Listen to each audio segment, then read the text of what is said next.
आप अगर नोटिस करते हो कि आपके हेयर्स थिन होते जा रहे हैं, पतले होते चले जा रहे हैं और फिर कुछ वक्त के बाद आपका हेयर फॉल होना शुरू हो जाता है, that feels bad, awkward, right. ये कई कारणों से हो सकता है, जैसे कि स्ट्रेस की वजह से। अगर आप बहुत ज़्यादा स्ट्रेस लेते हो तो आपका हेयर फॉल होना शुरू होता है, आपके हेयर्स थिन होते जाते हैं और फिर उसके बाद आपके हेयर्स गिरने शुरू हो जाते हैं।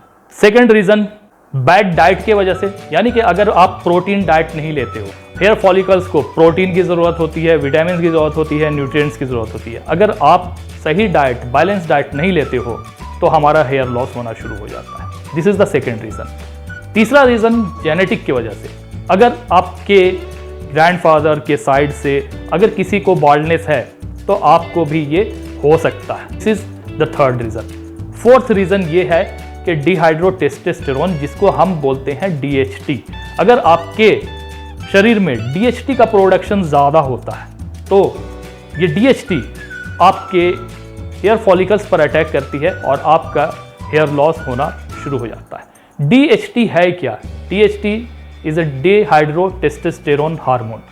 टेस्टोस्टेरोन हार्मोन जो कि एक सेक्सुअल हार्मोन है, जो हमारे सेक्सुअल एक्टिविटीज़ को इंक्रीज करता है, हमारे सेक्सुअल हार्मोन को रिलीज करने में मदद करता है। That is called testosterone hormone. जब हमारे शरीर में ये टेस्टोस्टेरोन हार्मोन की प्रोडक्शन हद से ज़्यादा होने लगती है तो जो एक्सेसिव हार्मोन्स होते हैं वो कन्वर्ट होकर DHT में तब्दील हो जाते हैं, डिहाइड्रोटेस्टोस्टेरोन में। ये DHT, डिहाइड्रोटेस्टोस्टेरोन, पहली फुर्सत में आपके हेयर फॉलिकल्स पर अटैक करता है और इसे श्रिंक कर देता है। इसके साइज छोटी होनी शुरू हो जाती है, कमज़ोर होने लगते हैं, फिर ये हेयर ग्रोथ को प्रोड्यूस करना बंद कर देते हैं। स्लोली आपके हेयर्स थिन होते हैं, पतले होते हैं, फिर उसके बाद हेयर फॉल होने लगते हैं और ये हेयर की ग्रोथ को प्रोड्यूस नहीं कर पाता। That is called dihydrotestosterone. तो ज़रूरी है कि ये जो टेस्टोस्टेरोन का लेवल है वो बैलेंस में रहे। इसलिए हम कुछ शैम्पूज़ का इस्तेमाल करते हैं जो कि DHT के लेवल को संतुलित रखने में मदद करता है। इसके साथ ही ज़रूरी है कि हम उस फूड का इस्तेमाल करें जो हमारे टेस्टोस्टेरोन लेवल को बैलेंस में रखे, DHT को बढ़ने ना दे। आज इसी संदर्भ में आपको कुछ ऐसे इफेक्टिव फूड्स का इस्तेमाल बताने जा रहा हूँ जो कि 90% इन केसेस में काम करती है। इसलिए आपको इन फूड्स को आपको इस्तेमाल करना चाहिए ताकि आपका टेस्टोस्टेरोन का लेवल हमेशा बरकरार रहे और आपका हेयर का ग्रोथ भी बढ़े और आपके हेयर हमेशा इंटैक्ट रहे, मजबूत रहें, ठीक रहें, स्वस्थ रहें। इस कड़ी में जो सबसे पहला फूड है जो मैं आपको रिकमेंड करूंगा वो है टर्मरिक। जी हाँ, हल्दी। इसका इस्तेमाल आप कर सकते हैं। ये आपके डिहाइड्रोटेस्टोस्टेरोन हार्मोन को कम रखने में मदद करता है, आपके टेस्टोस्टेरोन हार्मोन को संतुलित रखने में मदद करता है। इसके अलावा जो दूसरा फूड है वो है कोकोनट ऑयल।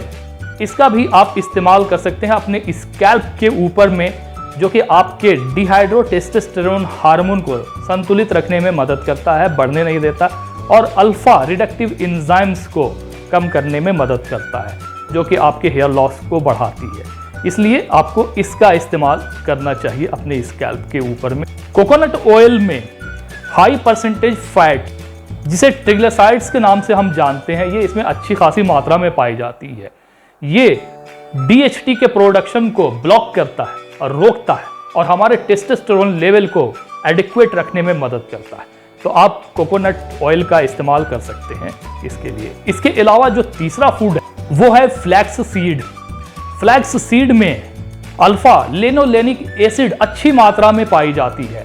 ये linolenic acid alpha reductive enzyme को ब्लॉक करने में, DHT को ब्लॉक करने में मदद करता है। इसके अलावा इसमें ओमेगा 3 भी अच्छी खासी मात्रा में पाई जाती है जो कि हमारे शरीर को स्ट्रेस डेवलप करने से रोकता है, थामता है, जो कि एक और मुख्य कारण होता है हमारे हेयर लॉस का।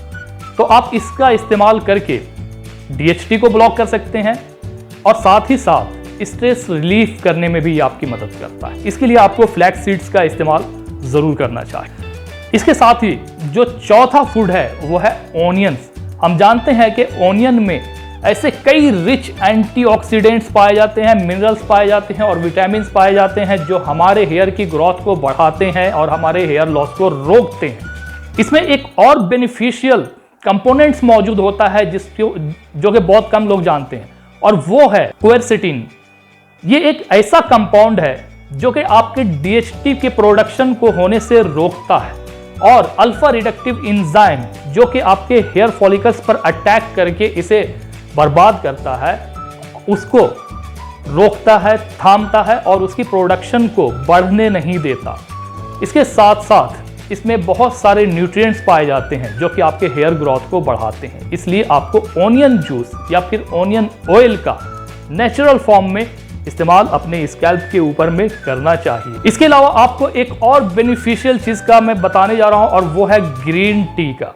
जी हाँ, मैं इसका इस्तेमाल अक्सर करता हूं। ग्रीन टी, इसमें एक कंपोनेंट्स मौजूद होता है जो कि बहुत ही बेनिफिशियल होता है, और ये हमारे ओवरऑल हेल्थ को तो मैनेज करता है, हमारे सेहत को बेहतर बनाए रखने में मदद करता है। इसके साथ साथ ग्रीन टी में गैलेट नाम का कंपाउंड इसमें मौजूद होता है।